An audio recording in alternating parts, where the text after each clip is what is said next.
Welcome to Disaster Party Podcast. As always, it says Rob Cedeno, joined by my co-host. Oh, daddy, it's your boy Andy Bivians. It's Bivins for I am the one true daddy of Bivians, INC. And let me tell you, last night's show all out wasn't a snore or a bore, because tonight we're on episode 44. Whoa, daddy. Nice. Okay, that works. I'm down with that. And for those who are on YouTube, you can see we brought back Brent, who was on our SummerSlam show. And then we brought back Jerome, who was on our Top 10 Wrestling show. And we're going to talk about AEW All Out 2021. What's up, guys? And the draw is back. Brent equals ratings.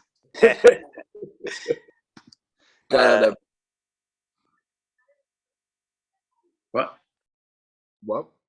Oh, you said something and then you stopped. Oh, I said you got to have that brand. Oh, of course, yes. And this was Jerome's first AEW exposure. Absolutely, and actually, I didn't think I was going to stay the whole match, the whole event, but I did. Neither did we. Yeah, I was kind of surprised by that. Yeah, we were definitely like, oh, let's see how long Jerome lasts. That's a good sign, though. Yeah, I can say I was rather impressed. Not impressed, but I really enjoyed it more than the other one. SummerSlam? Yeah, definitely much more. Yeah, SummerSlam. It was a different vibe. I think that's the general consensus. I mean, the wrestling world has been a buzz since Saturday night. Mm-hmm. A lot of big things happening. And a lot of big news coming out of the show. The scrums afterwards with all the little details. We can go down the match card. But there was also one match that was supposed to be on the card that was taken off, and that was Pac versus Andrade. Due to Pac's. I know it's gonna be on Rampage on Friday. Yeah, and I was pretty disappointed with that because that was one of the matches I was most looking forward to. I'm a big Pac fan, but this has kind of been a recurring thing with him. He lives in the UK, so with COVID, it's rough because all the travel restrictions and stuff. And as long as he's living in the UK, we might be seeing this. You might be seeing Pac kind of not getting the push he probably should get because of these type of things, I'm thinking. And he's being stubborn and not moving here. Yeah, I mean, I don't want to get into that. I've seen people online saying that, like, he has the right to live wherever he wants to. If he wants to live in the UK, that's his home, that's fine. But you also got to understand that you might miss out on some opportunities because of that. Yeah. Hey, even if he rents it or rents out a room, because you got to think they're traveling most of the time, right? Yeah. So he doesn't even have to move here, just rent a room and then do a 3-month stint. Mm-hmm. I don't know. Bring AEW. Well, especially now with AEW's roster getting so loaded up, which we'll talk about more, I'm sure. But, I think you might be seeing a thing where talent is kind of rotating in and out a little bit, so everybody gets time. So maybe, he takes a little vacation to the UK and then he comes back, stays for a while. Yeah, great. All right, so here's the match card in no particular order. We had the buy-in, which was a 10-man with Orange Cassidy, Wheeler Yuta, Chuck Taylor, Jurassic Express versus Hardy, Private Party, and TH2. We had Paul White, or AKA Big Show, versus QT Marshall. We had the Casino Battle Royale for the AEW Women's Championship opportunity, and that was what, 21? Yeah, women? I believe 21 women, yeah. We had Jon Moxley versus Kojima from New Japan. We had the much anticipated CM Punk return match, first match in 7 years, versus Darby Allin. We had the final fight, or best of 3, of Chris Jericho versus MJF. And if Chris Jericho loses, he will no longer wrestle in AEW. We had AEW Women's Championship match, Chris Statlander versus the champion, Dr. Britt Baker. We had the TNT Championship match, Eddie Kingston versus Miro. The Steel Cage match for the AEW Tag Team Championships, the Lucha Bros versus the Young Bucks. And we have our AEW World Championship match: Kenny Omega versus Christian Cage. So the buy-in match. It was a clusterfuck. It was a clusterfuck. Which, whatever. It's an opener. They threw everybody in there to get them on the card and just to get the crowd going. It was fine, but there wasn't really anything to other than we did see the return of the Butcher at the end, but we kind of got lost in the shuffle because it just became this big, like I said, clusterfuck of like 100 people in the ring, and I was just like, what? We were like, what is going on? There's like so many people in the ring right now, like. And then post-match, it was basically Hardy's jumped them because the Butcher, like you said, and then pretty much Varsity Blondes, Dark Order all came out to protect them. And then they did one of their best friends hugs with the zoom out and stuff. So it was like a little crowd pleaser to get the crowd going. Yeah. Yeah. So the main show, Jurassic Express, Yuta, Taylor, and Cassidy went over on the Hardy Family Office, just in case we didn't say that. The main card started with the TNT Championship match, Eddie Kingston versus Miro. I love Kingston. He was selling like a mofo. Just the small shit he does is just so... You don't see it in a lot of people, Yeah. Yeah, I loved this match. This is the type of match that I like more than some of the super flippy high spot stuff. It's just two rough and tough dudes beating the shit out of each other. So this, I enjoyed this match very much. Yeah, this. Go ahead, Ron. Sorry. Yeah, I think I only catch a little bit of that one. I didn't see the beginning. Oh, okay. Yeah. Well, the whole story was based around. Well, Eddie Kingston said one quick thing. He said that Miro's neck was his weak point. So I liked how the match, was like Brent was saying, the kind of matches he likes. But at one point, Kingston hits a DDT, and because they said that one thing, and I believe it was on Rampage, it made it believable that he could have finished that match with that. But unfortunately, that did not finish the match. There was a little bit cheating going on. Miro and the corner, they took it off, and the referee was distracted by Miro face to face. Miro low blowed him and then hit him with the Machka kick, and it was over. So Miro went over on Kingston, but I think with the way that it ended, I think it does open for another opportunity at the belt. And I think Kingston, because of the way he talks, he could probably talk himself into one. And I would not be surprised if it's a Kingston versus Miro main event at the Dynamite show in New York in 2 weeks, and Kingston going over in the home crowd. Yeah, that would make a lot of sense since Kingston's from New York. I didn't really think of that, but I could see that. I don't know if it's time for Rusev to drop the belt. Yeah, I'm sorry, I said Rusev. That's his former life, Miro. But yeah, we'll see. I think it could be. Because if he drops it to him, and then he holds it for a while, and then Miro's chasing him again, and you make him an even bigger monster than he already is, like, just to see him get it back or chase after it again would be dope. Mm-hmm. Agreed. All right, so the next match, this match was a hard-hitting match for sure. Jon Moxley versus Kojima. So Kojima comes out, crowd's all into it. Moxley comes out from the audience and looks like, I feel like as Moxley is progressing age in AEW, because he's like shaving his head, growing out his beard, he's getting a little bit more buff. I feel like he's just coming out looking like meaner and meaner every time he comes out. You think he's getting more buff? I think he's I think getting so. a little pudgy. Oh, really? Yeah, I don't know. He looks like he's not quite as in good shape as he was when he first debuted, but I guess it's the dad bod. He's a dad. Yeah, he is a dad now. So. I got Shield vibes, not gonna lie. That's his normal entrance, but he came down from like the tippy top. Normally he comes through the side, no? Depends on the arena, I think. Oh. Yeah. One little detail that I thought was kind of cool though was he came in wearing a GCW hoodie, and that's just another little tip to like this whole wrestling multiverse that AEW is kind of cultivating with like working all these other companies and the Forbidden Door and all that stuff. Just a little thing, but it's cool to promote a smaller company that's getting some buzz now on your big show. I thought that was cool. And the fact that Moxley's the GCW champion right now, so he won that the night before All Out. yeah. Although they did screw Matt Cardona, my boy Matt Cardona, he's got a gripe, but that's for another time to discuss. He knows.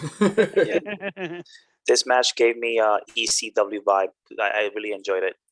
I think it was the first match that I really saw from beginning to end, and I really enjoyed this match. Awesome. So far, from what you've seen at this point, you've already liked him better than SummerSlam. Oh, absolutely, yeah. It's funny because I really don't know any of the wrestlers there. I mean, obviously I know Chris Jericho that came from WWE, but like these brand new people have no idea who they are. So it was kind of brand new to me, and I really liked I felt like I get a sense of their character through their wrestling, where some of the characters that I know from WWE, I don't feel that way. I think it's just a different type of style. I kind of enjoy this AEW more. So you did not know what was going on at this point then? Like I didn't know the background story, right? Okay. But once I started seeing the fight, I felt like these were brawlers. They had some nice moves, but I felt like, especially at the end when it ended, then I realized this is exactly like ECW type of style. When Sabu and Van Dam and they used to wrestle the other guys, and it was just that type of, Sabu style of wrestling. That Sabu and Taz feud. But yes, there you go. Yes. This, well, I think also to Jerome's point, it's kind of reminiscent of like ECW used to bring in guys from Japan a lot to wrestle. Like they had that relationship with FMW. And one of the best matches I ever saw in ECW was RVD and Sabu against Hayabusa, and he used to be known as Hakushi in WWE. I can't remember. He used his real name. It's something that I can't pronounce, but that was an awesome match. And the thing is, too, you're saying about not really knowing the background for this match. There wasn't really a story to this match. It kind of was this was like a special attraction match. Like Moxley's been kind of calling out guys from New Japan, and the whole thing was Gotcha. Jima was like the only guy to have the balls to face him or whatever. So Gotcha. Okay. So with that, Moxley did defeat Kojima, but after the match, Moxley's in the ring, and then you have Suzuki coming out, surprising the crowd. No one expected this. I know I didn't. I heard there was rumors he was in the States, but all his dates are booked out a couple of weeks from now. So you can even see that Moxley was selling this. His eyes were like, whoa, he was like legit shocked. Like it was believable. And then the two just kind of punched and slapped the shit out of each other. Suzuki got Moxley in his finisher and left him laying. So it looks like this is going to be a feud moving forward. Spoiler, they've already booked this match for this Wednesday Dynamite because it's in Moxley's hometown or home city. Yeah, I think Moxley did a promo afterwards, right? Yeah. Yeah, I loved this. I love Suzuki. I've said last time I'm kind of like a casual New Japan fan, but I've seen Suzuki wrestle quite a few times. He did some stuff in Ring of Honor too, and he's awesome. He's like 100 years old, but he'll still just beat the shit out of you. Murder Grandpa, I think is his nickname. They call him online. That's funny. Yeah, he's the man. I like seeing him a lot. Him and Ishii are my like two favorite guys from New Japan. It'd be nice to see him versus Walter. Just saying. Yeah. Hey, you never know. At this point, Walter can end up in WWE or in AEW. Facts. All right. So next match we have AEW Women's Champion Britt Baker DMD versus Chris Statlander. So I would say that this is probably Statlander's biggest match in AEW for sure. And it might be her biggest and best match. This match was going, back and forth. Obviously, Britt is definitely more over, even though she is the heel in this situation. But this was a good match. Eventually, Baker does go over on Statlander, and yeah, this was a overall solid match. Yeah, I thought the match was fine. My only little issue with it, and this might come up a few more times, it's kind of an issue I have with a lot of matches these days, is this thing went a little overboard with the finish. It's like she had to hit like 3 different finishing moves to finish her off. Like it's like the Panama Sunrise, then the stomp, then it's like you're doing too much. Like you don't need to do all that. But that's just like a nitpicky thing for me. But Yeah, I'm like a little bit like Brent. I like the old school mentality of one finisher, you don't get up. I think from all the matches, this one was my least favorite. Okay. Wow. This you liked this one less than the Paul White match. Well, I mean, I wouldn't even cut that as a match because I mean, that was just a popcorn throw-in. break. That was just like I don't count that as a match. I mean, I wouldn't even. Well, it was cool though that Britt Baker did do the Pittsburgh Sunrise. Basically, that's her boyfriend's Foreshadowing. Foreshadowing for sure. Bum, bum, bum. I mean, I won't get started on the jumping, spinning tombstone pile driver into a person who got dropped on his head and still won. But I won't go into multiple finishers. I'm always gonna hate that. Oh yeah, the multiple finish. I don't like. I just think this is called a finisher for a reason. I mean, I don't mind they get up like once in a while, but then when they do it like every wrestler does it, it's like, come on. Well, that's the problem. It's every old time. Well, the thing is too, I may be remembering wrong, but I feel like she didn't even like go for a cover in between either. It's like she hit the Panama Sunrise and then the stomp and then put her in a submission. It's like, well, why wouldn't you try to pin somebody after you did your finishing move on them? I think she did go for the pin after the Pittsburgh. Yeah, okay. Yeah, I think you're right. After the power driver she did, but then she did the stomp and then just went right into the submission. Yeah, just to really finish it. Yeah. I mean, it was fine. It's like I said, it's a little bit nitpicky. It's just, I don't know. It kind of bothers me though, but that's my own, preference or whatever. Got it. All right. So the next match, which is being discussed as match of the year so far, I mean, we're 9 months in, and they're considering this the match of the year. We had the steel cage match for the AEW World Tag Team Championships, the Young Bucks champions, versus the challenger Lucha Brothers. It was a really good match. I think it's definitely one of the best matches that I saw. It lasted a little bit longer than I think I would like, but I think overall it was a very good match. They did a lot of high flying, dangerous moves, especially the last one there. Mm-hmm. Overall, this was like awesome. It was just like these guys have wrestled each other so many different times. They're so comfortable with each other in the ring. The fact that they were just like Brent was saying, flippy shit everywhere. But then Brent Cutler threw in some spike shoes in a bag, and then they were about to super kick Penta, and Phoenix like jumped in front of him, and you could see that the thumbtacks got stuck in his mask and like kind of ripped his mask halfway off. So like that was really cool. That added so much more storyline to it. And then they did the crossbody off the top of the ring. They did the pile driver off the top turnbuckle. Like it was crazy move after crazy move after crazy move. He definitely, Penta definitely got cut open bad because he stuck his hand in his mask after the match and pulled it out, and his hand was a completely different color. But the story behind that, once they put the shoe on, was dope. Like Big Brother coming to the save Little Brother, and then Big Brother just gets wrecked. So I'm like a little afraid to give my opinion on this match because I've been seeing all this hype over how it's the greatest match of all time, and I'm like, I need to go back and revisit it because not that I disliked it, like it was good, but I just thought again it's the same thing I said about the last match. Like they go overboard sometimes. It's like like Jerome said, I thought it went on a little too long, and like I guess it's different in this case because this was like a feud that's been going on. Well, it hasn't really been going on for a while. They had feuded before and they kind of revisited it, and obviously this was like a big title match. So I guess you give a little more of a pass for that stuff, like going overboard. But like I don't know, so the main specifically for me, the main thing is the Canadian Destroyer. Like, dude, my dude Petey Williams like must stay up at night and be like, what have they done to my move?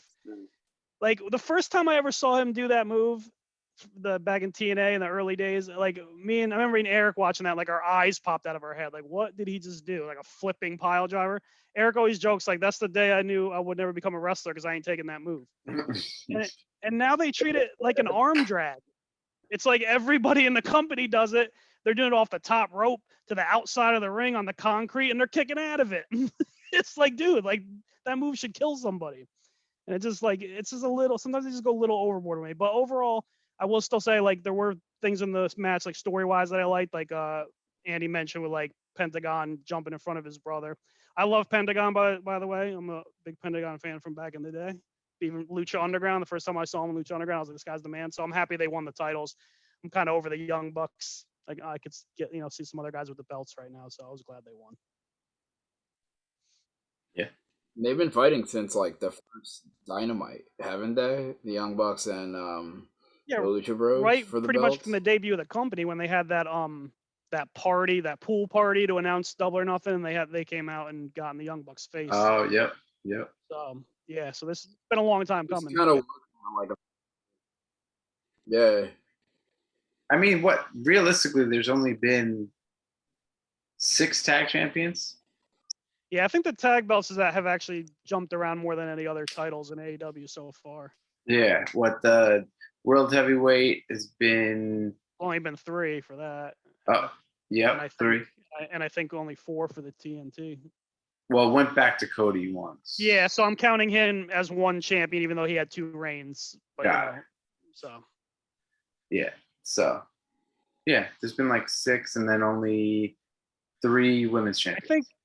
I No, think 4. maybe, 4. I think it's been 5 maybe for the tag teams. It was SCU, Omega and Hangman, FTR, the Bucks, and now the Lucha Bros. So that's 5. So 5, yeah. It's pretty good for almost 3 years. Mm-hmm. Do you guys think they might do a rematch, or they're gonna just someone else is gonna be up and coming? I don't know because like you just said, AEW's only been around a couple of years. They're a pretty new company. I don't really know what they're thinking. Like WWE, that's always the thing. Like if you champions lose, they usually get a rematch right away. But I don't know if AEW really does that. So yeah, they normally move toward the new storylines. Yeah, I kind of hope they don't. I'd rather see the Lucha Brothers work with some other guys now. Right. I could see them going against Jurassic, their first defense at least. Yeah, maybe, but that would be like babyface versus babyface. So maybe looking at like a heel team. Well, Santana and Ortiz could be it because they have a win over them earlier on.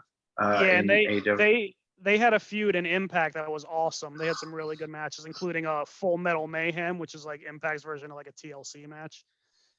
So yeah, I would definitely like to see them go again. So that would be and then you got the up and coming, you got like Varsity Blondes, and then you got the Acclaimed and all them. So yeah, the Acclaim would be interesting too. I don't know what Maxter's Mac Maxter. I just he's combined back his now. 2 names.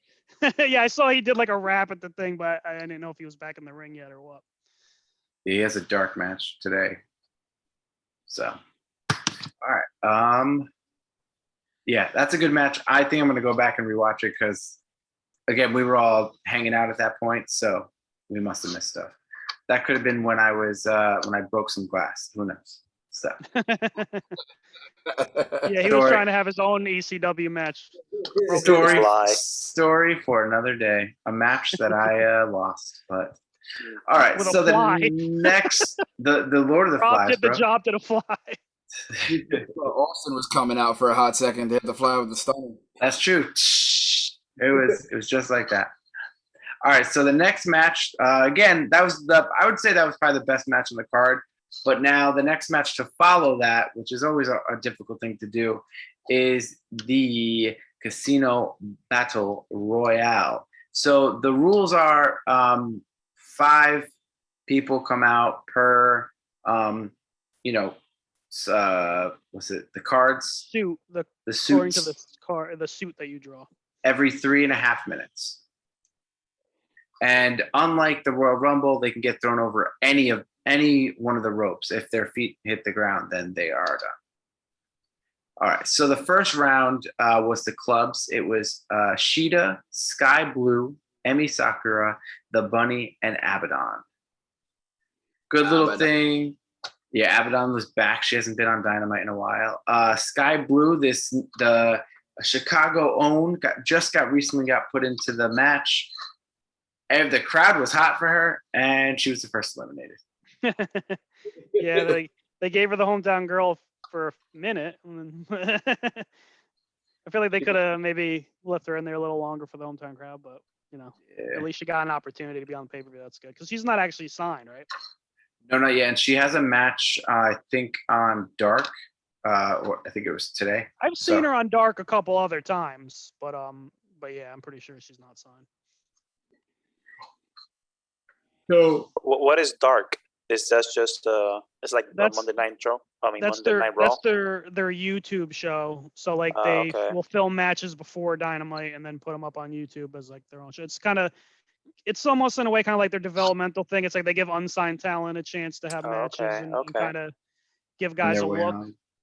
Yeah, like the one guy they signed, Powerhouse Hobbs, was like a guy that they were featuring on Dark, and then they were impressed with him, so they gave him a contract. Okay, gotcha.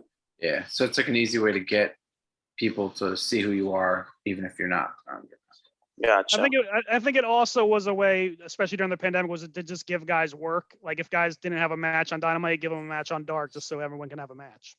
Sure. Okay. Which got a little, to me, started going a little overboard though, because then Dark would be like 3 hours long. And it's like, all right, we don't need to give everybody a match. But Yeah. Now they shortened Dark to like an hour. yeah, So- which is better. So Much better. And then they have Dark Evolution. Yeah, Evolution. Elevation. Elevation. Yeah, I Elevation, don't know. yeah. We can't talk for some reason, but yeah. And that's on. That's also on Thursdays. YouTube. Yeah. So they have Yeah, two YouTube shows Monday and And- Tuesday. and Okay. then They did- two I main think- shows. I think Tony just said recently they're gonna I think like Elevation is gonna continue to be taped before Dynamite, but like Dark they're gonna start doing out of like a studio. So Studio. Because Yeah, they're still back-to-back taping Dynamite and Rampage. So yeah.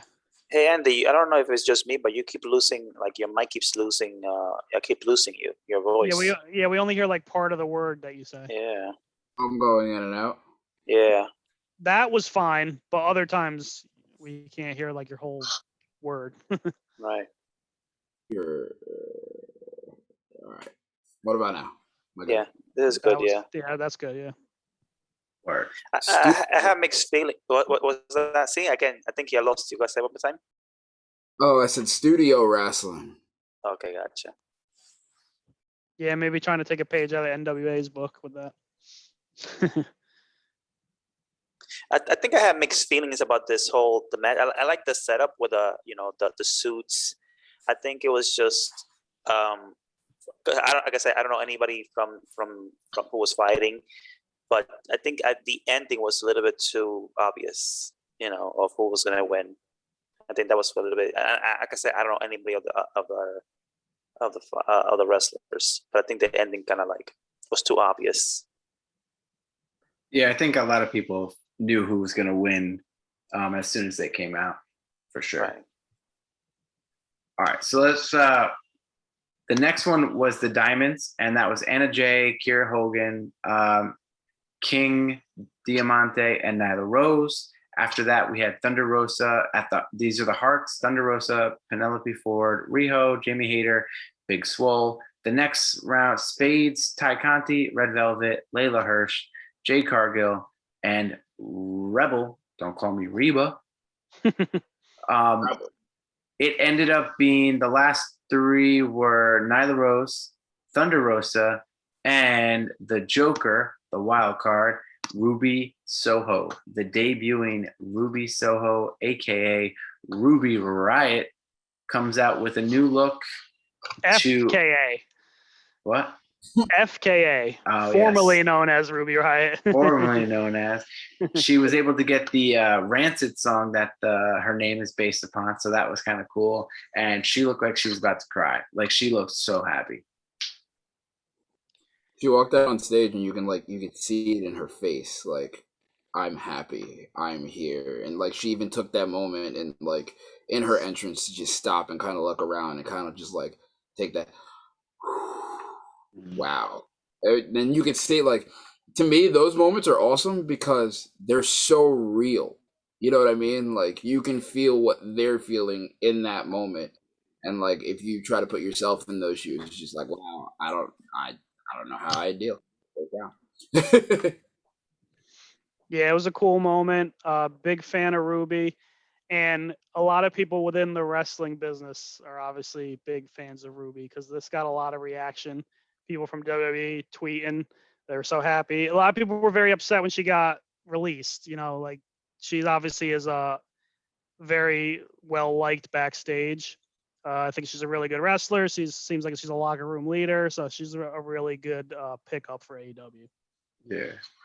They in the post scrum, she was saying that she was just nervous that she didn't know what to expect from the crowd. But you have to think the crowd was cheering Ruby Soho. She has not been on television with her new name. She has not been on like anything promoting her new name. It's just been Twitter and the videos that she's been doing. There's been no like actual full-on promotion of this new name.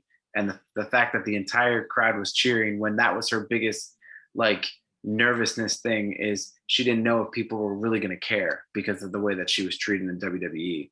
So I thought that was really cool. Yeah, and you see people say that sometimes, like I didn't know how the crowd was gonna react, but like you know, this is like a smart crowd. Like AEW, they're watching everything. They're watching everything on the internet. Everyone saw the videos. Everyone kind of knew she was coming. I mean, you never, like I said last time, you never really know until they come out. But I think we all kind of knew she was gonna be the Joker and she was gonna go. And I wasn't 100% sure she was gonna win. I know you guys are saying like, oh, it was obvious, but like I thought Thunder Rosa could win because she already has like a feud going with Britt, but they decided to go with Ruby, which is cool too. I mean, you can't go wrong either way. So. Yeah. So the final three was Soho, Rose, or Thunder Rosa and Rose. Thunder Rosa pulled the rope down. Nyla Rose fell off. And then it was probably a 3-4 minute solo match between Soho and Thunder Rosa, which I can't wait for that like singles one-on-one match. Give them like 15. I think that match would be killer. But eventually Soho did win. And again, in the same breath is that she looked like she was about to cry. And I think if I can think about it in the sense is, yeah, she had title shots in WWE, but none of those title shots were on a big stage or truly meant anything. There was no like, if you saw Charlotte versus Ruby Riott, you'd be like, oh, Charlotte's winning. There's no ifs, ands, or buts, and it'd be like a 3-4 minute match. Yeah, you never thought she actually had a chance to win. Where this, she already instantly feels like a title contender, like she should be a title contender, and she could win. Yeah. So Jerome, from what we just said, by the time that match was over, did Soho feel like a big star? Well, I think I got a little, like I said, I was asking you guys questions, who she was, what happened. You guys were telling me a little bit more of the story. But I just felt like she obviously was a favorite, and I think that's why it was kind of to me like kind of obvious how she was going to win. I think you all guys knew also that she was going to come out, didn't she? I mean, I think I asked the question, who do you think is going to be the Joker? And I think you guys did mention her name.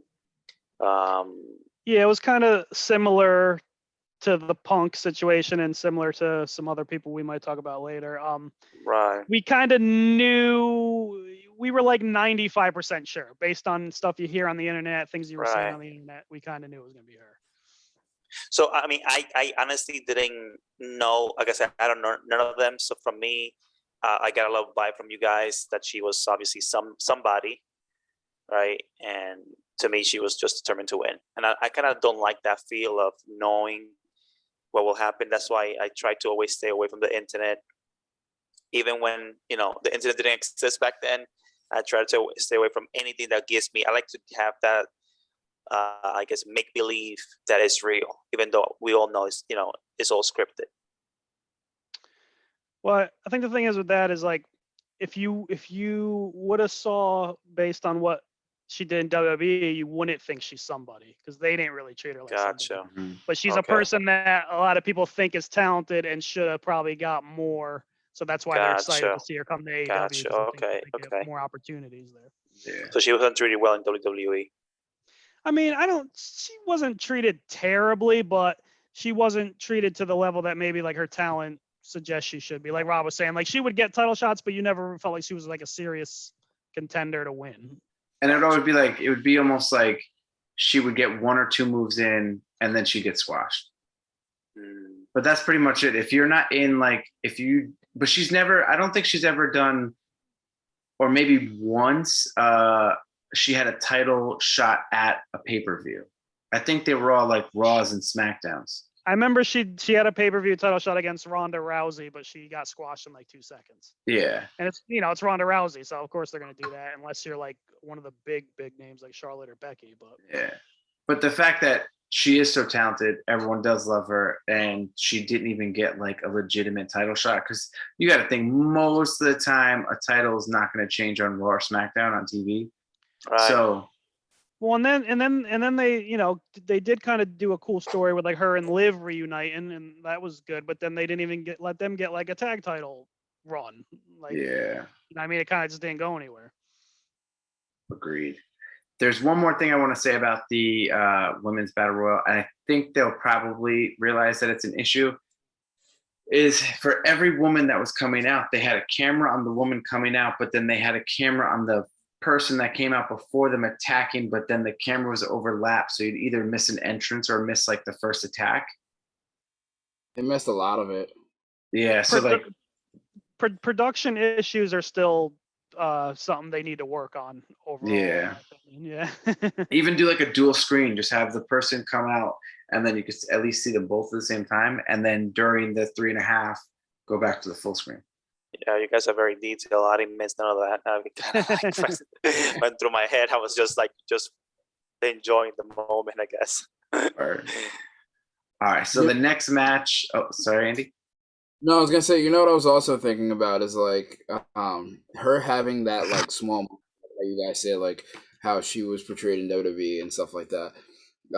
Her having that small moment is just kind of the same as like when Triple H came back and he's like, well, are they even gonna remember me? Like having like those small thoughts in your head, or like when Grandmaster Sexay came back and how the crowd reacted to him. She probably had that same feel, and then you're this big star that comes back and you get crickets, then, or will they still care? Like, I think the crowd reacting the way they did made her realize like how big of a player she actually was. Well, I'll add to that real quick too, because Andy, remember how we talked last time about what I was saying with Punk, how it probably would have been cooler if they didn't know, and you said you thought it was better that they did know because of the anticipation. I feel like in this case, I agree definitely with what you said with that, because if they didn't know she was coming and she came out, it might have been a little bit more of a muddled response. But because she put out those videos where she's like, where am I going? This destination, like that kind of put the idea in people's heads, like she's going to AEW, she's going to be it all out. So people were like anticipating it, and it made a bigger reaction. It's like giving the fans what they want because they're excited to get it instead of trying to swerve them. Right. Giving them what they want fully. Like the Royal Rumble when everyone wanted Daniel Bryan to be number 30, and then it was Rey Mysterio, and everyone booed him. They got Rey Mysterio booed. That's a feat. Yeah. One Royal Rumble, they wanted it to be Daniel Bryan, and it ended up being Roman. Yeah, I was at that one. That was I got a little scared there because the crowd got pretty upset. Some drinks flying. Yeah. I was like, riots about to break out here. that had to be like an ECW kind of. Yeah.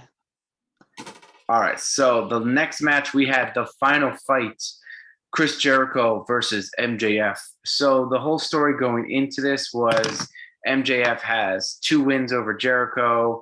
Jericho just went through this whole trials of Jericho to get to a match before this one. and MJF beat him. So basically, Jericho's like, I need another match with you. I can't have you beat me 3-0. So if you beat me again, I will not wrestle anymore in AEW. So it's kind of like a career versus nothing match because there was nothing on the line for MJF. But and Jericho's career, that was the prize for him. Oh, that's true. That's true. But I'm saying if he lost, there's nothing that, you know. Yeah. Well, losing to a fat old man. All right. So the cool thing about the start of this match is that they did the countdown, the Jericho countdown, as like, you know, when he came out for The Rock. But then it started flashing the words Jericho's last match, and it was a troll. And then MJF came out in like not a Ric Flair robe, but Ric Flair-esque robe, I guess. Yeah. Nice. Yeah, and another little tidbit that made that even funnier is I don't know if people know this really, but this took place in Chicago, obviously, and Jericho's debut that you're talking about when he debuted against The Rock with the countdown was also in Chicago. So I thought it was kind of cool. Kind of added to the troll job there. Nice. And I kind of didn't like the guy's whole gimmick. I don't know. That he's better than you and you know it? Yeah, I don't know. I kind of didn't like his gimmick. It felt like too. I don't know. Well, you're not supposed to. He's a heel. I know. If you have an emotional reaction. I like heels. I like heels, right? But it just felt corny to me. I don't know. He's like the millennial heel. Okay, maybe that's why I don't like him. Yeah. Well, the thing about MJF though I like though is he actually gets booed, whether it's because people legitimately don't like him or because they like him as a performer, but they play along anyway and boo. Because you got other heels that, you know, like Britt Baker we talked about earlier. Like she's supposed to be a heel, but she's not really. The crowd loves her. She acts like a heel, but the crowd loves her. So he's doing his job then. So that he actually won me over because I don't like him at all. So Rome, he's the guy that if you go to a meet and greet to see him, he'll just roast you. Right. I mean, I'm okay with roasting. It's just his whole persona. It was just not. I don't know. It just fell off to me. But again, that's just his job, right? Yeah. I mean, kissing his ring. I mean, come on, dude. Just give me a break. It's that ego. Yeah, exactly. You know that app Cameo? It's like you can get video messages for like your friends, like you can get a celebrity to say hi.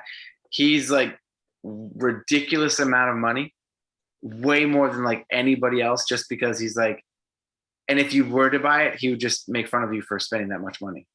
Gotcha. Yeah. So he lives the gimmick. Gotcha. Okay, cool. That's good. Yeah. Probably freak you out the entire time too. Like it wouldn't be anything like happy. Yeah. Right. Oh yeah. Okay. At no point will he'll go, "Oh, sorry, man, I was just busting your balls." Right. Yeah. And then Jericho, cool. Yeah. And then Jericho comes out to his Judas song, but then he had the guitarist come out and play the guitar over the music, which I thought was weird because like the cool thing about Jericho's entrance is that the crowd sings along, but I think the guitar was either not on the same beat as the normal song or it was too loud because you could see the crowd wasn't in as much sync as it normally was, and it kind of took away from the entrance, I think. Yeah, this was getting roasted online. They're like, you expected way too many white people to be in rhythm with a guitar. But yeah, I think them not having the actual words playing made it like so it was harder to like sing along. They were all out of tune and not in sync with each other. So yeah, it wasn't as good as usual. I don't think it was necessarily the words. I think it definitely was the guitar. Because when Jericho didn't have his music and he had to just walk out, the fans still sang. That's true. His. Sure. So I think the guitar like playing at different parts kind of threw everybody off. And it sounded like it was loud as hell. Yeah.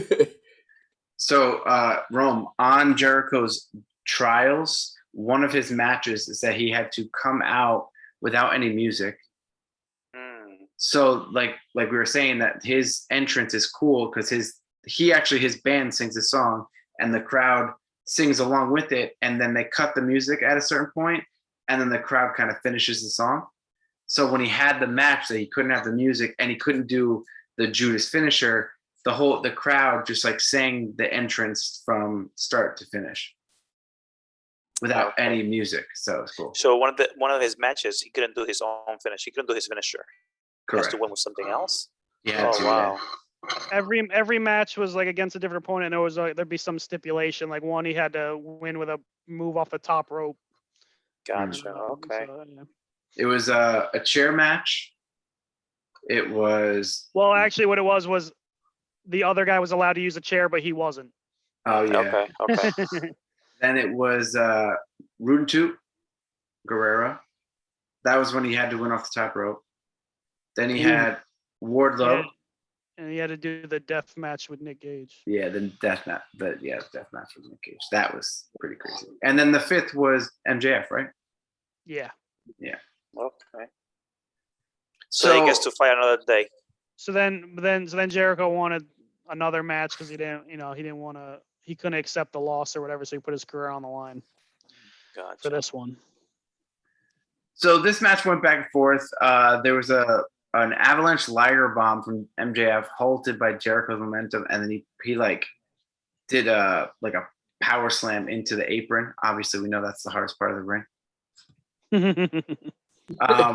If you forget, they'll remind you. Yep. And then you had, at some point in the match, you had Wardlow come out, and Jake Hager kind of stopped him from getting too close to the ring. The referee was distracted, took Floyd Jericho's baseball bat, and then followed up with a Judas effect. And it was 1, 2, Jericho gets his foot on the ropes. They count 3. So then they play MJF's music, say he won. Another referee comes down saying the foot was on the rope. Normally WWE would just end the match and be over. Yeah, that's right. Yeah. But they restarted the match because they said it wasn't a good finish. And then Jericho gets the advantage. He goes to put on the walls, try to go to the OG Lion Tamer, but didn't work. And MJF taps out. So Jericho wins. That's his first loss too, right? MJ has lost a couple matches. He lost to Moxley, I know for sure. So that's at least one. But he doesn't have many losses. He's been pretty protected so far. Yeah. And I wasn't really a fan of him losing here. I'm the biggest Jericho-holic there is. He's been like my number one favorite wrestler since he debuted in WWE. But he's lost a couple steps. I think it might be time to hang him up pretty soon. And I would have been okay with him lose, especially if I don't know exactly what the plan is. Now, I think a lot of people are speculating that he was going to lose this match and then go on tour with his band. Now that he won the match, I don't know. Maybe he's going to stick around for a while. But if he is going to leave anyway to tour, then it really makes no sense for him to win this match. Right. Because even with his career being on the line, they could get around that if he wanted to come back later. And especially the leg on the rope thing, I feel like they should have just kept that he lost, but he had his foot on the rope. Because then he could use that as an out later on. Like, you didn't really beat me. My foot was on the rope. The ref just missed it. But I don't know if you saw his Twitter today. He said that this was his longest feud in his wrestling career and that it is done. He is moving on from MJF. So I could see him coming out on Wednesday or Friday or even the Jersey show and then just being like, I'm done with MJF, blah, blah, blah. His next opponent, whoever it is, comes out, beats the shit out of him, takes him out for a couple months. He goes on tour, comes back, I'm healed, and then there's his new feud. Yeah, that could be good. I kind of like though the whole thing that because I think what Rob said is true. It's like I felt like it was gonna be over, and then next week they come on, you didn't beat me, blah blah blah blah stuff. But I kind of like the fact that they restarted the match. I think that was refreshing. I don't know what they would have done if Jericho lost. So I feel like if Jericho lost, Jericho's one of those people that's like, oh, if I say I'm retiring or if I lose a match, that say I'm retiring, like I'm staying retired. He was very careful to not use the R word though. Mhm. He just said he's like, I won't wrestle again. I'll go do commentary or whatever. That's why I feel like they could have booked around that. But I'm kind of being nitpicky. But one thing I'll say real quick though, because Rob, you said it, how it's his longest feud, which I agree. His feud has gone on for quite a while, so I'm kind of glad it's over. But someone was saying earlier too that I didn't really think about that. This is probably the longest run Jericho has had for a while because he's been there pretty much since day one of AEW full time. Usually when he was in WWE, he would come and be there for a little while, but then he'd go tour or he'd come and just do house shows for a little while. And so at 50 some years old, I think he's 50, right? Yeah, I think so. He's been going, for like 2 years straight now. So he probably needs a break. Mhm.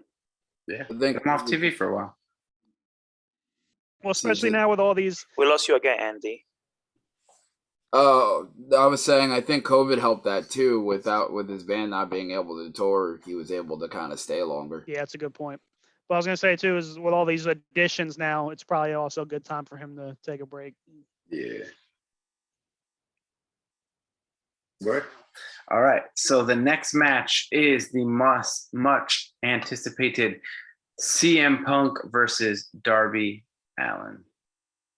So obviously, Punk comes out to, his favorite song, Cult of Personality.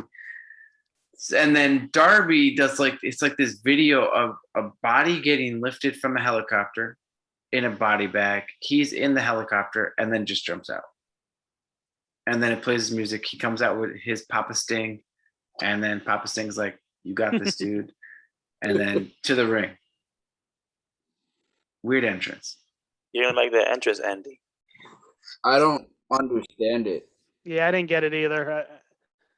I didn't understand the jumping out of the helicopter thing. He's just saying he's putting Punk in a body bag and then suspending him in air. Like, I didn't understand. I like the video.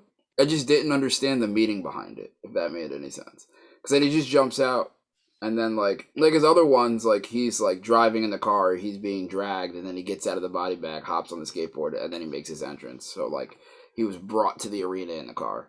This one was kind of like, I'm confused.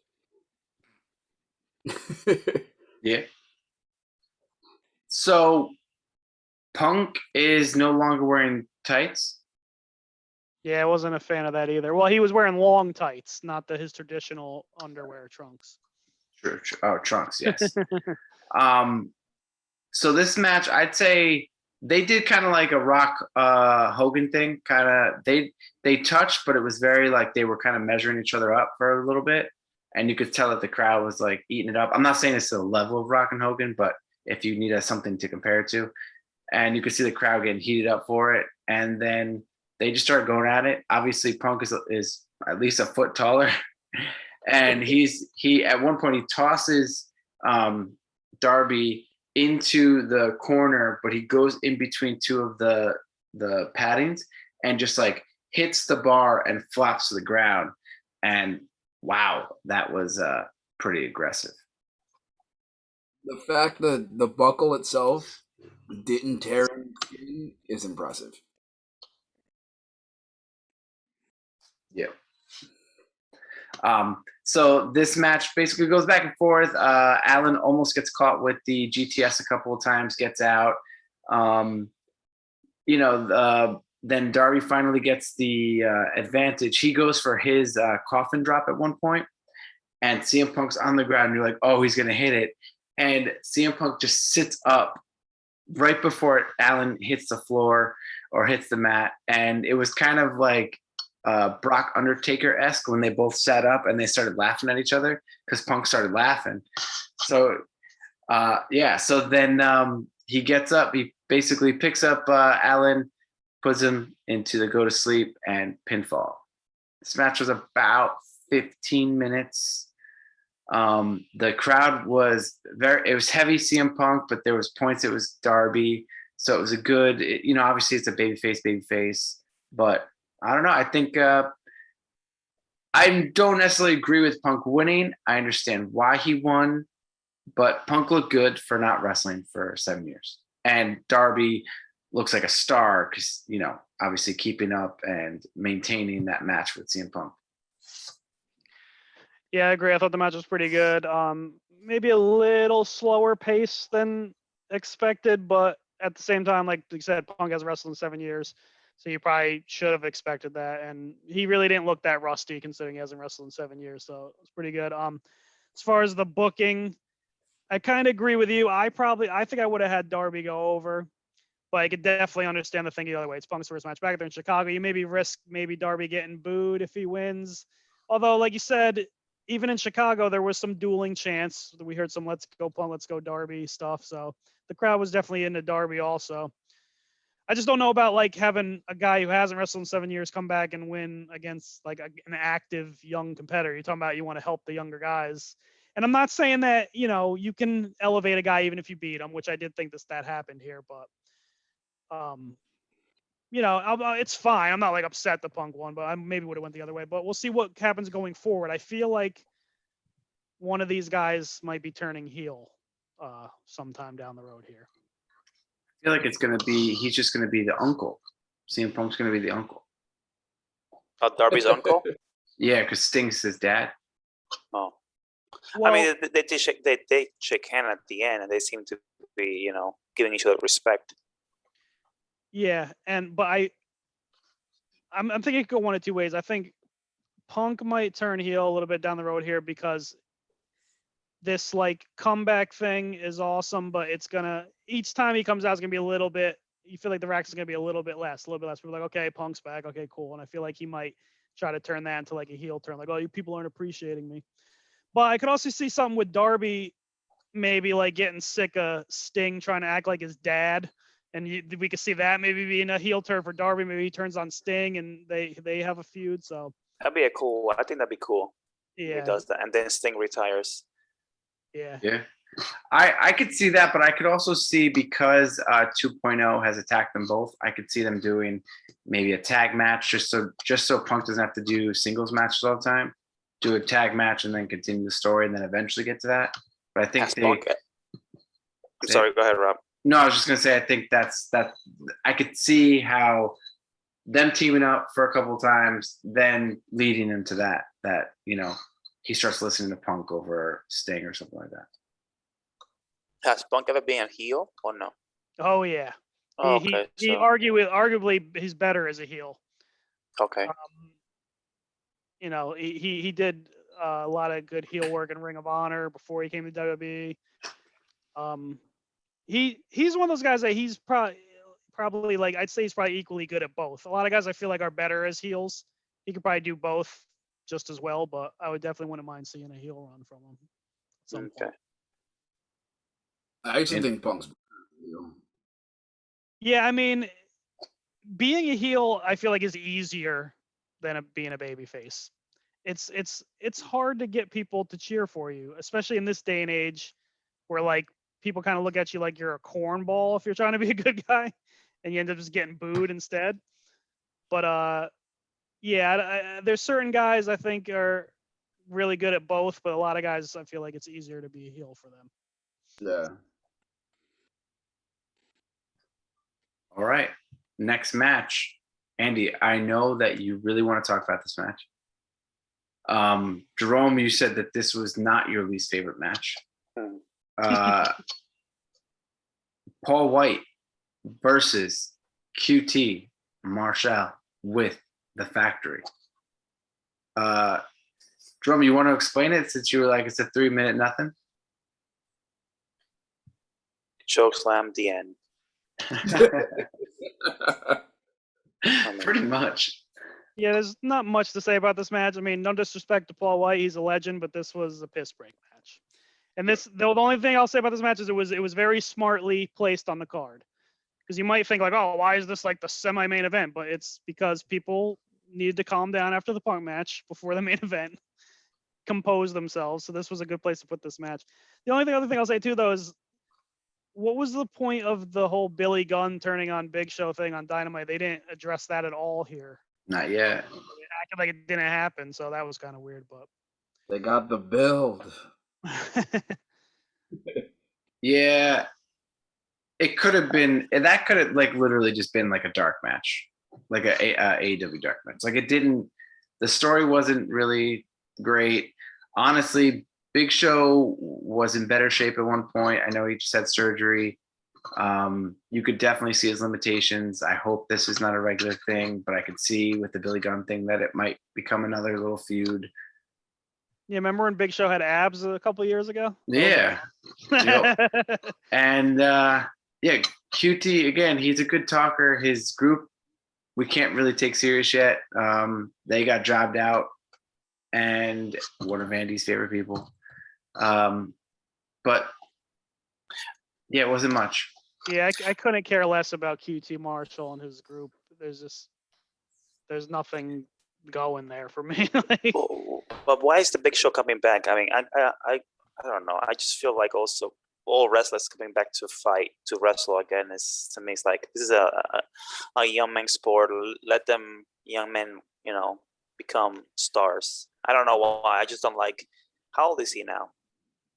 Like 50 or so. yeah, he's up there. He's got to Yeah. be So why is he at fighting? Why is least he late fighting? 40s. I don't really know why he even wants to wrestle anymore. I thought he was a good hire for them as far as like working backstage and helping guys and even commentary. He wanted to get into Right. commentary, and I feel like he's been doing okay with that on Dark. But yeah, I don't really see why he wants to be in the ring. Oh, he could play like Sting, like a Papa Big Show, Yeah. some guy. He's 49, Rum. Yeah, that's so. I mean, I'm not saying that's all, but I mean for wrestling, I don't know. Yeah. We're still going. I don't think he should. I think he I should be done. I did see the promo he did for the NWA, and he was like, when what's it, Billy Corgan first called me, I thought he was calling me for a title shot against Nick. I'm like, calm down, buddy, calm down. Yeah, Flair is 72. He would do it, and it would be awesome. But it would scare me. So yeah, that was that match. Clearly, we're talking about Ric Flair, so that's how entertaining that match was. Well, like I said, just again to reiterate, this was a good placement for it though, because if you went right from Punk to the main event, that's like you got to give the crowd a second to recompose Right. themselves. So It's like when you drink something, you gotta get that coffee to like smell the coffee to clean your palate. yeah, Let's not talk about coffee right now because I'm on a cleanse and I can't Okay. drink coffee, and I've realized how much I'm addicted to addicted to it? coffee. Oh, okay. So I've had a headache all day, Oh wow. and it's been the worst thing ever. I'm craving it, bro. There's a solution. Drink one of those 500 awake shots you got. No, they have caffeine in it. I can't drink caffeine. There's a solution for it. Don't drink coffee ever again, and you won't ever be addicted to it. Ooh, but it tastes so good. It's not only about I only don't about like the coffee, energy. so I don't like coffee. taste. So Oh, congratulations, you played yourself. It's just 7 days. 7 days. We're going to DR in in 10. 13 days. I gotta try to. Nice. I try to gotta get rid of little pounds beforehand. Give her that dad bod. Yeah, it's not gonna work in what 13 days? Yeah, okay. What do you say, Andy? Did you mean the Peloton's not working? Oh no, Peloton's working too. I did a 20-minute before I got on here, but hey, babe. All right, so the main event was AEW World Championship match: Christian Cage versus Kenny Omega. The big thing about this match is they were saying that on Rampage, when Christian beat Omega for the Impact Championship, it was the first time Omega was pinned in 18 months. That's why they're doing this match. Well, this match was already booked before that, but that was the whole story about this match, is that Christian's like, I've already beaten you. I can beat you again. And yeah, this match was a solid match through and through. When they went through the table, you could see, I think the table broke weird and the legs didn't collapse, and it kind of like jabbed Christian. You could see there was like a mark on his like rib cage. Yeah, but honestly, you guys know how much I really enjoy Omega's matches and how fast paced it is. And the fact that Christian is another one that's really only had a handful or two handfuls of matches since his 7-year hiatus from his injuries, the dude can go. This was a match. Well, and he's a perfect example why you can't always say age because he's 47, and he's another Yeah. guy who's been he was out for 7 years, and he like you said he looks No, great still. he looks definitely he looks great. Yeah, yeah. But I mean, the Christian that I remember from WWE is very different from this one. So to me, it was like two different people, right?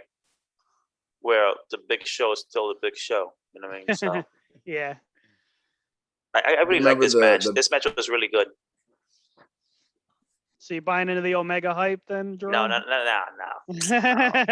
not really. I mean, I don't.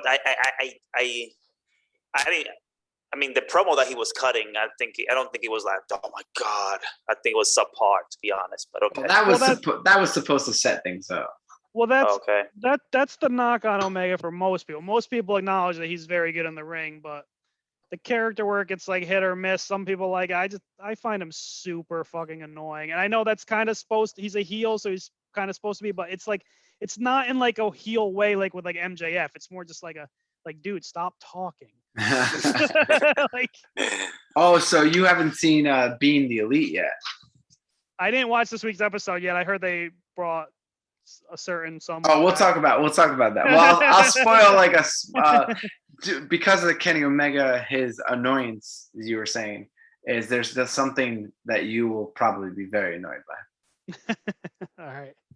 But well, this I'm match annoyed about something involving the guy that we'll talk about in a minute. But go ahead. Okay, I'm just gonna go the finish. The finish is basically Kenny Omega hits a one-wing angel to Christian off the ropes, and it's like a super one-wing angel, and Omega pins Christian Cage. After the match, Omega was basically saying, actually no, finish any more talks about the match because the whole post-match is a whole nother conversation. I don't not much more to say about the match. I mean, it was a good match. You have two good workers. They put on a good match. I think we all knew Christian wasn't winning, especially since he already, like you said, he already beat Omega once, beat him for the Impact title. I think we knew he wasn't going to beat him for the AEW title also. So other than knowing the ending, nothing really to complain about with this match. But yeah, the aftermath was the real story. Yep. That table spot was scary though. I definitely it was rough. Stabbed by either the chart of the table or the legs. You couldn't tell. Yeah, it looked nasty. So after the match, Omega is basically saying that no one can beat him, and the people who could possibly beat him are not here, are already retired, or are dead. Then the screen goes black, and all of a sudden, Bay Adam Cole shows up. Real quick, after the match, the whole Elite came down, started beating up Christian. Then the Jungle Express comes down, tries to help them. They all get outnumbered. Then he says that, and then Adam Cole comes out. You're thinking that, maybe he's going to go help Jurassic Express and Christian. And he looks at Kenny Omega and then super kicks Jungle Boy to reveal that he is now part of the Elite. And obviously, Adam Cole Bay is a much better heel. So he is now back with his best friends as the Elite, the newest member of the Elite. So I finally understand his promo now, as he was foreshadowing the arrival of Adam Cole Bay, because everybody who can beat him is already dead. And didn't they kill him on being the Elite? Yeah. But I gotta say though, that is why I don't really like that he joined back up with the Elite. And like I saw some people saying online, like, "Oh, of course he was gonna, like, he's best friends with those guys." I was like, "Yeah, I understand in real life he's best friends with them. He's also best friends in real life with Kyle O'Reilly, but they just had a blood feud where they were trying to kill each other. If you actually want to go by kayfabe, and they always talk about how, we love AEW because long-term storytelling. Well, You go back to the last time he had interaction with the Young Bucks, they super kicked him and kicked him out of the Bullet Club on the orders of Kenny Omega. And if you remember, they were building up for a match between Kenny and Adam Cole. It was like, who's the real leader of the Bullet Club? And they were kind of having problems. And then it just didn't happen because his ROH contract was up and then he signed with WWE instead. And that's why they killed him off. But if you want to go by that, why would he join back up with them when they killed him? Even better when he turns on them. Yes. Do you think they could make a twist and maybe, yeah? I'm sure at some point down the road they're going to have beef again, and we will get a Cole and Omega match, which I do want to see. Well, if I could spoil being the Elite, especially the beginning of it. Yeah, go ahead. Tell me what happened. Okay. So I won't. So basically, they do a séance to bring Adam Cole back, and they're all holding hands, and Omega's like "Kumbaya" and all this. Like he's saying these random like chants. Dewey Dea Dembele, give me the power, I beg of you. Pretty much. And then they all make fun of Kenny. They all leave, and then Adam Cole's there. He like reappears. He pulls out his phone, and he's like, "It's been 4 years. It's 2021." And then he's like, "Why does my mouth taste like Monster?" Because the way that they killed him is that they gave him a poisonous Monster energy drink. So that could also be like he doesn't know how he died, so he doesn't have a beef on the fact that they when killed he him. finds out, Yeah, it'll be on. Yeah, that's good. Maybe they could do a Hulk Hogan Macho Man kind of thing where slowly they build it up. yeah, oh yeah, that could definitely. That'd be nice. That'd be a nice thing to do. Well, then it could also be a thing too, like which side do the Bucks take? And then whoever they side with, the other guy gonna have to get some backup. Because I saw some people joking too, like Kyle O'Reilly and Roddy Strong are saying, "When are our contracts up?" Oh, I'm sure they are. I'm sure they are. What if we got a UE versus Elite thing at some point? That'd be cool. That would be. Cool. I mean, they wouldn't be the UE; they'd have to call themselves something else. But yeah, they would be Disputed Era. Yeah. So after Adam Cole, everyone's all excited. They do a little story time, blah, blah, blah. Then Omega's like, okay, then back to what I was saying, but there's no one who could beat me. And he started to do his like farewell, the bang. And right as he was about to go bang, you hear Dun, da, da, dun, da, da, dun, da, da, dun, da, da. and Bryan Danielson comes out with the Brock Lesnar look with the white shirt and the ponytail and the beard, comes down, starts fighting off the Elite. Jurassic Express gets up, Christian gets up. They basically shake out the heels leave, and it's like a good happy scene with Jurassic Express, Christian, and Bryan Danielson in the middle of the ring to end the pay-per-view. Love it. Yeah, so I think we all knew Bryan was coming. Still cool to see him come out, but it wasn't that much of a surprise. Adam Cole was definitely a little bit more of a surprise. I mean, we knew his contract was up, and there was a good chance he was gonna come to AEW, but we didn't know for sure. There were still rumblings that he was negotiating still with WWE, and also, like, I don't think anyone expected him to show up this fast. We thought maybe he would take a little break and maybe show up later. So that was definitely a shocker. The system? Yeah. Shock. He did shock the system. Yeah, I didn't think it was gonna be Adam Cole. So when it was just like, oh, okay, that's a pleasant surprise. And what I was saying, even I told you guys when we were watching it, is like that you don't see that a lot in wrestling anymore, where you got all the bad guys beating down everybody's favorite wrestlers, and like there's no way they can come back. There's no way they can come back. And then all of a sudden you hear the glass break. You hear, if you smell, and the crowd goes crazy, and they run down. They start clearing house as the music's playing, and everybody's like adrenaline is going. And I feel like that's what they gave us when Bryan came back, because he came back to fight off the Elite. Even though it was kind of like a standoff, but it was almost like feeling. So, Jerome, from someone who doesn't know what's really going on. Right, exactly. That's what I'm saying. I don't know this Brian guy at all from nothing. So I don't know what his gimmick is or what his persona looks like. So I didn't get any feel from it, to be honest. So I don't know. I'll give you a 30-second rundown. Big Ring of Honor, wrestler, got signed to WWE, kind of got jobbed out in the beginning, got fired for choking somebody out, got rehired, put in SummerSlam, started becoming a big deal, got beat in 7 seconds at WrestleMania. The fans started getting behind him. The Yes movement started. Then he went to WrestleMania 30, had to beat Triple H first, then to get put in the main event as a triple threat versus Batista and Randy Orton. Beat the odds, won, became this double champion. Everyone's like, oh my God, this is the greatest thing.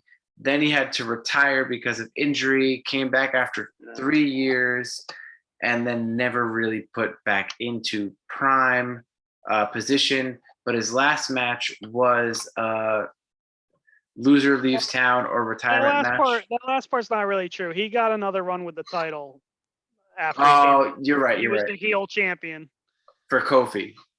Yeah.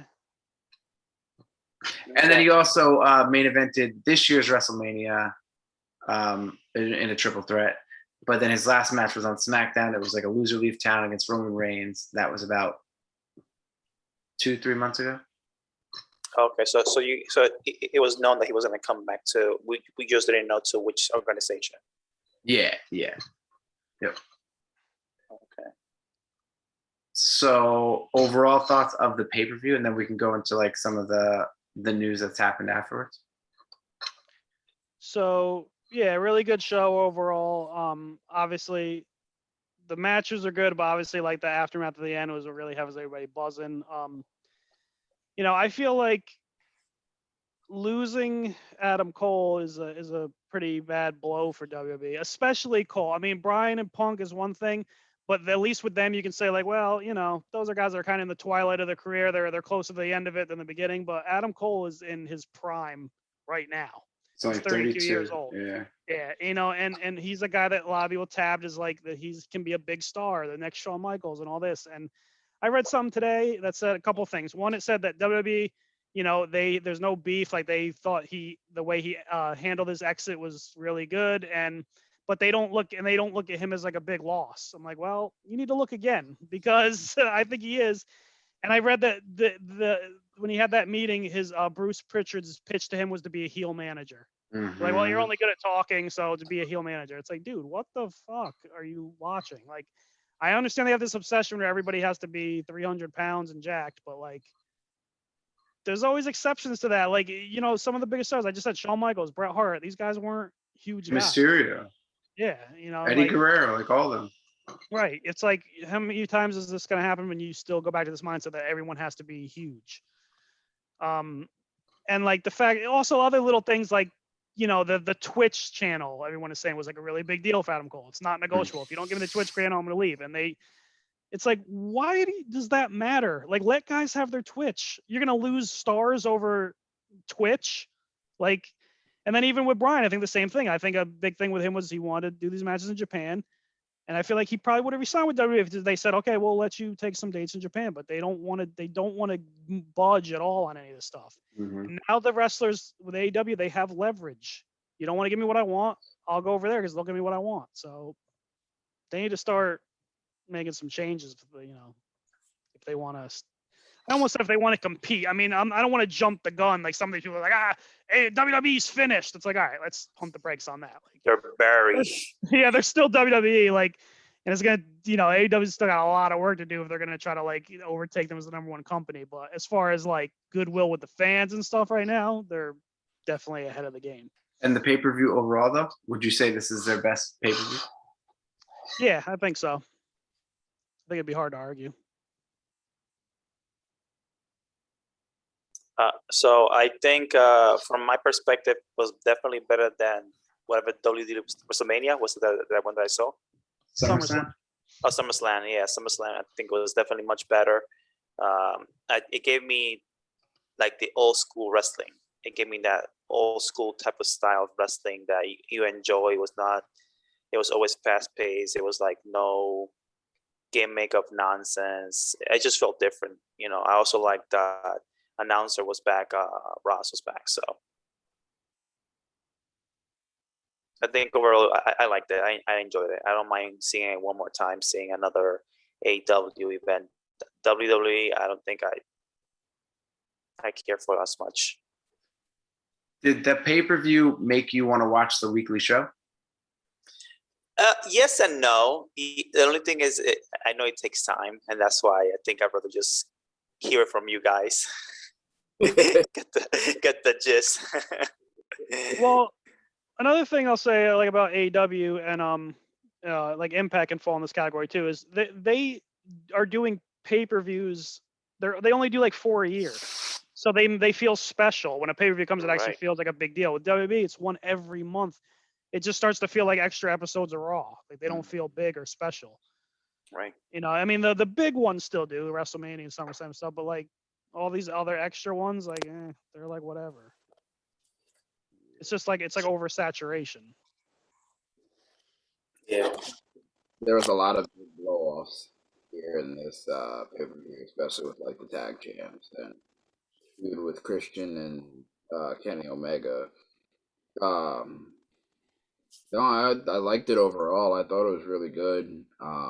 It's definitely, I don't know if it's more towards more people joining and making their debuts, or if it's different stories being told, but I feel like AEW is on a run right now, and they're starting to now get their feet on the ground and pick up. They definitely have a ton of momentum. I will say at some point they're gonna have to like realize that you can't have some big surprise debut every week. Like you gotta, you're gonna have to like stick to building up stories with these guys now and not just rely on always having like a big surprise. But that's why I like the Forbidden Door, because they could have people in every week from different companies, and even if the same person comes once every 4 months, it's still so so fresh that it still works. Yeah. And there's still excitement if you see that person once every 6 months or a year. Well, and having those relationships are good too, because one thing some people are saying, myself included, is like you got to be careful of maybe this roster getting too stacked, too top heavy with too many guys that are main event level, because now it's like how are you going to fit everybody in? But maybe if somebody you don't have them figured in, you maybe let them go do some stuff in Impact for a while, Yeah. or whatever, and they can come back later to do something else. I mean, go look at Cody. He hasn't been on TV. He's been on and off. And then Yeah. even before Omega was champion and the Bucks were champion, they were kind of on and off. And then even now Jericho could be taking a break. So, you are kind of rotating these people in and then coming, like, it seems like Cody's going to come back soon. So have him come back for one. That's what he does. He does like a couple matches, is out. So if they do that with these people, let's just say Brian does 3 months in AEW and then 3 months in New Japan. So then when he comes back, it's fresh again. Well, and that goes back to the thing I was kind of just saying too with WWE is people might start looking at AEW as more attractive for also people that like have other interests besides wrestling. Like I love wrestling, but maybe want to do some other shit too on the side. I want to, like you said, have the video gaming thing, or like, Dolph Ziggler's a guy, like he likes to do his comedy thing on the side. But like when you're working with WWE, like you don't have time to do anything else. I mean, it's been different with COVID because they haven't really had the house shows, but when you're in regular times, like you're wrestling constantly. You don't have time for anything else. So True. When's the next AEW big event? When's the next one? November 13th? Sean's I birthday. think so. Yeah, because Sean said it was on his birthday. So yeah, November Yeah. 13th. You said December November. or November? Okay. Yeah. I could see it being Daniel Bryan versus Omega. Maybe Bryan taking the championship off of him. What do you think Punk does next? I think he might go tag matches for a little bit, and Who? Should be Oh, he did him and say Darby. he did say on a podcast recently. I think it was Renee Young's. She asked him like who would be his dream tag partner, and he said Bryan. Or he do like him and Bryan versus the Bucks or something. That'd be cool. That would be cool. But Punk can go in any direction, honestly. There's so many different. He can go to Moxley. He can go to Lance Archer. He can go to MJF. You know what I'm saying? I think I'm trying to remember. They asked Punk a while back, like, who are like 5 guys you'd like to work with in AEW, and I know Darby obviously was one. I think he said Will Hobbs, Ricky Starks. Well, that's 2 Team Taz guys right there. So maybe he starts something with Team Taz. Because Team Taz, there are other guys that I feel like they kind of been underutilized. Again, that does kind of go back to what I was saying. The roster is starting to get pretty stacked. Because look at the guys that weren't even on this pay-per-view. Brian Cage, Black. like I said, the team. Yeah, Aleister Black. Oh, I'm sorry, Malachi Black. Andrade and Pac ended up not being on, even though they were supposed to be. But like, they're really loaded up with talent right now. So it can be good and bad. It's not bad, but like, you know what I mean? It's going to be a little strategic to try to keep everybody happy now. Well, with the Forbidden Door, like I think that's one of their biggest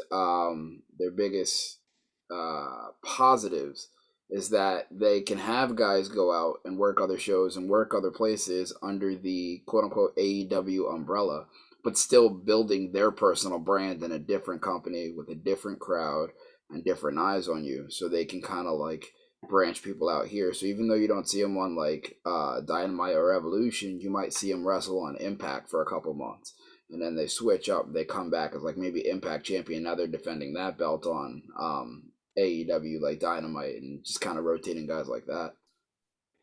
Yeah, especially once the pandemic's over, because even Brian's like, I want to go to Mexico, I want to go to Japan. I'm sure a lot of other guys want to do that too, but it's just you have to quarantine for 2 weeks each time, and it kind of kills your time. I remember. Brian has said several times he wants to do matches in Mexico, and then also I remember Conan on his podcast said that he like asked Tony if he had signed Daniel Bryan, and Tony wouldn't tell him, but he said he was asking him because he wants to use him in AAA. Think about how crazy AEW in general with the Forbidden Door would be with no COVID restrictions, regular everyday. You know how insane that would be, not just for like the bigger shows, but all the indie shows, all the local shows. Like, it's just more wrestling. It's a good time to be a wrestling fan. And a wrestler. Yeah, it gives them more opportunity and more places to go. Yeah. Yeah, bro. Yep.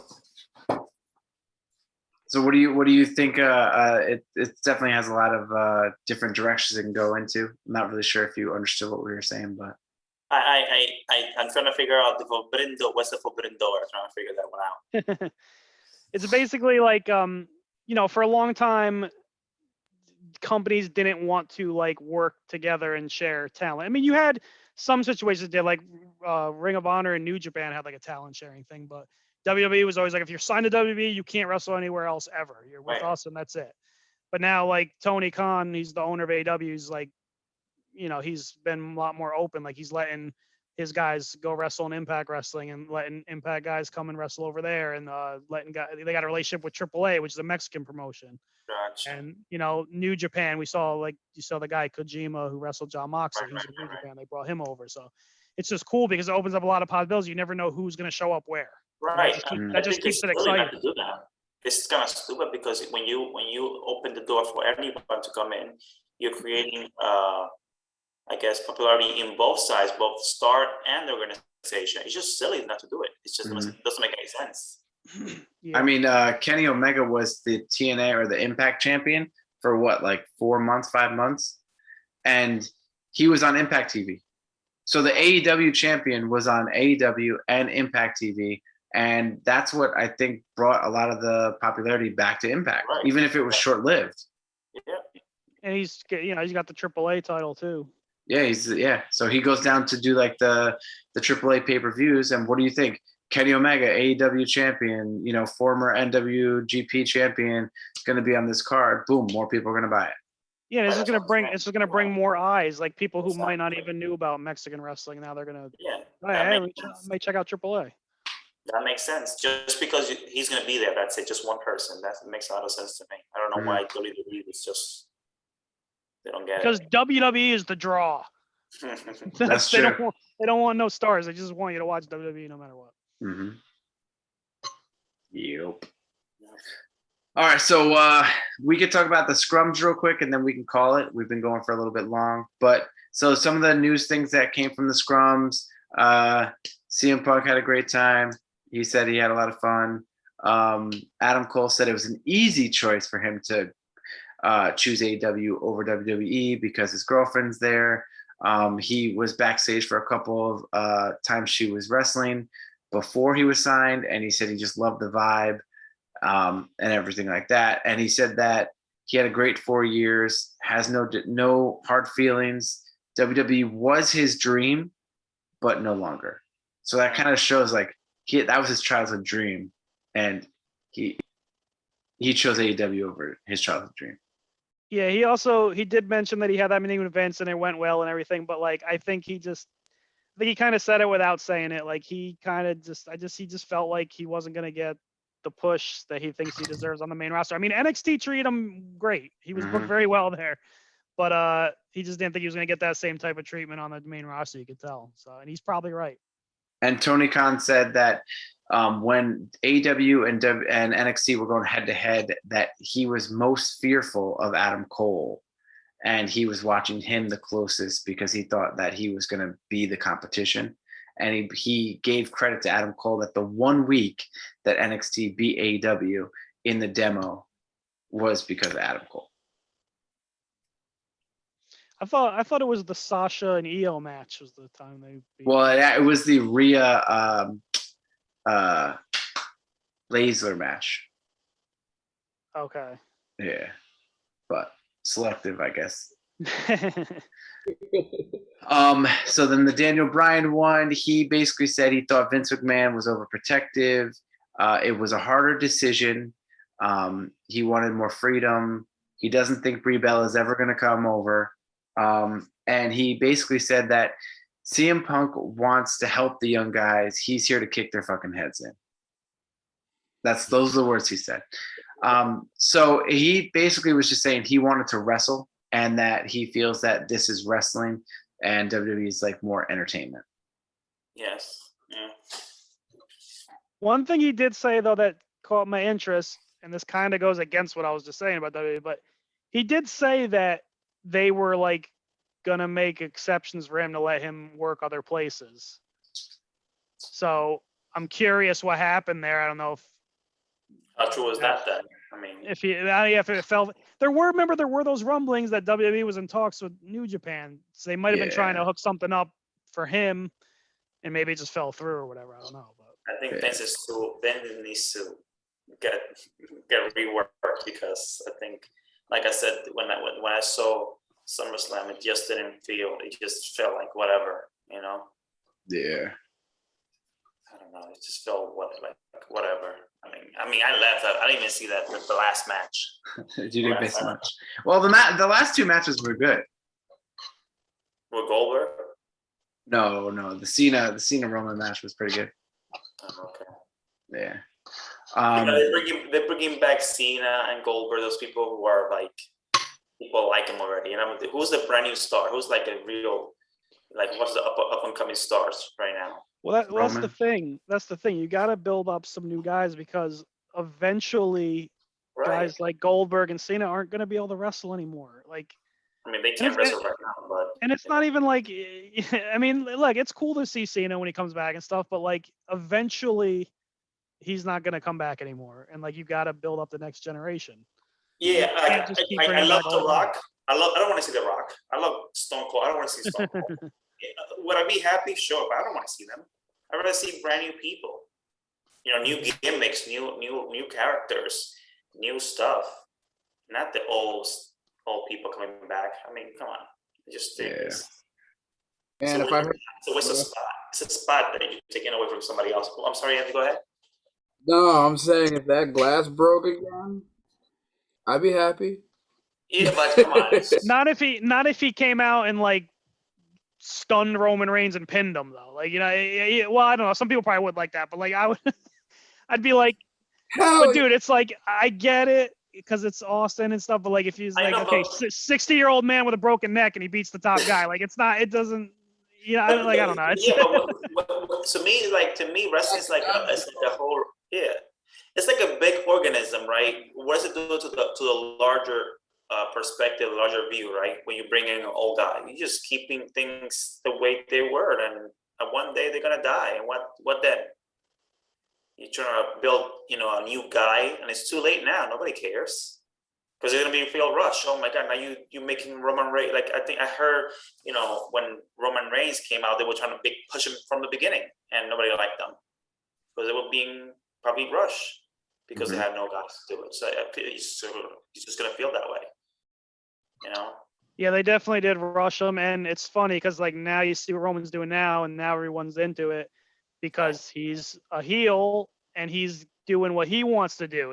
They gave him more creative freedom, and now you see when you let guys do what they think is good, it ends up being good. Not always. I don't want to say like sometimes I think you can go too far in the other direction, give the wrestlers too much creative freedom, and like sometimes they come up with stupid ideas too. It's not just the writers and Vince, Right. but it's usually you gotta meet somewhere in the middle and like let guys have a little more input, and usually it works out better that way. Did you see what Mick Foley said? Yeah. He was saying, he basically saying that he thinks that WWE is in big trouble because AEW seems so like Attractive to talent. Yeah, it's like the pot of gold. And why would anyone want to go to WWE when they could just see what they're doing to them? Like Keith Lee and Karrion Kross and Ricochet, like all these people who were big stars outside of WWE are now like nobodies essentially. And he's like, why would anyone want to go there and take a chance on their career, the few years that they have in a career? And it's so weird though because WWE can do it right. Sometimes they're like, look what they're doing with Damian Priest. They're doing a good job with him. So like, why can't they do that with everybody? Like it's like some guys they get it right, and other times they just do like you said, Karrion Kross, like this thing they're doing with him with the gladiator gear. It's just stupid. Like what they think that's gonna make them more marketable. To who? Demolition fans? But that's what Foley was saying. He goes, you establish these guys already have characters, and instead of just letting them rock the characters they had NXT, they bring them up, change their characters completely, so it doesn't even give you a reason to watch NXT because the guys are going to change. Well, that's why they're changing NXT completely, and I'm about to watch tonight's episode, and it's probably the last end of an era. But maybe I misheard this, but isn't that WWE, Vince McMahon owns the character? Like if they feel like the Undertaker is actually Vince's, right? It's not really, you know what I mean? Yeah, he wouldn't be like if Mark Calloway left the company and went somewhere else, he wouldn't be able to be the Undertaker. That's what I'm saying. So he owns the character. So maybe that's why he does the way he does it. That he just brings a brand new guy and he has to change his persona even to something stupid because he owns that character. Well, it's even like with NXT, which is like the developmental. These people are on TV every single week. NXT was competition to AEW for a while, so it's a good show. People watch it. So they have these strong characters in NXT that people love. They love them. They go to the main roster, which is still WWE, and they change their characters completely. So if you actually watch them in NXT every single week, you're now watching them on Raw and SmackDown, and they're not even the same people that you were watching the whole time. So it's like, why make the commitment of watching NXT if you're just going to change everything? That makes no sense. Yeah. And that's why they're changing NXT, because people stop watching it. It's like a multiverse then. It's like you have the multiverse, but then when they switch to see Spider-Man, it's like it's a different person. Makes no sense. Exactly. Facts. So any final words, and we can call it here?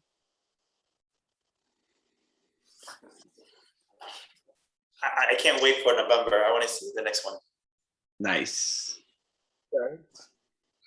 I'm excited to see where they go. And I'm still looking forward to seeing Pac and Andrade, because I was really excited and then it didn't happen. And I'm just happy to see. That's on Rampage, right? Mm-hmm. Yeah. I wonder why they pushed it to Friday instead of Wednesday. Well, it's getting filmed on Wednesday, but yeah. Okay. they're trying to just get the ratings for Rampage now. Yeah. Trying to push it out. But it's cool to see like different wrestlers like being able to compete against different people and people you never thought you could see matchup. Like, I'd love to see MJF and Punk. I think that promo alone would be an awesome story. But I thought this pay-per-view was awesome. I thought it definitely was a step in the right direction. And like Rome said, like, it did give you that old school, like, almost Attitude Era type feel to it, which was awesome. Yeah, it's definitely exciting. Definitely makes you want to tune in on Wednesday and see where they're going to go, because a lot of different directions they can go in now with a lot of different people. Yo. And it's just interesting. They just have like an exciting factor that WWE's is lacking right now. They got to step their game up. Mm-hmm. Anything to go? Yep. All right, Andy, you want to plug out next week? So, As you get that ready, remember to like, share, rate, review, subscribe, and follow to Disaster Party Podcast on all social media platforms. Give us a 5-star rating on Apple iTunes, and follow us. Give us a nice like on the YouTube to help the algorithm also. ooh, let's get it. So next week, we have the one, the only, the true Ariel Santana coming through, talking all things, talking about her YouTube show, talking about her story. I can't wait to hear it, because I'm sure there's a ton of things I don't even know that she's doing now. She's growing her following, so I even want to ask some questions to find out how she's growing, so that way we can grow. Can't wait to have that conversation. Yep. That's next week. So, Brent, thanks again. What, the ratings guy? What are you calling yourself? The draw. The draw, Brent, the draw. Rome, thanks for coming on again. Thank you. I'm glad that you enjoyed your first AEW experience. Yes, it was very good, I have to say. Actually experience it with you this time. Yeah, I was expecting like WWE, but actually that got much better. So Nice. And then November will be fun too. yes, sir. All right. So that's it for us today. I'm Rob Cedeno. Oh, whoa, Daddy, I'm Andy Bivians. And we are out. Bye. Bye.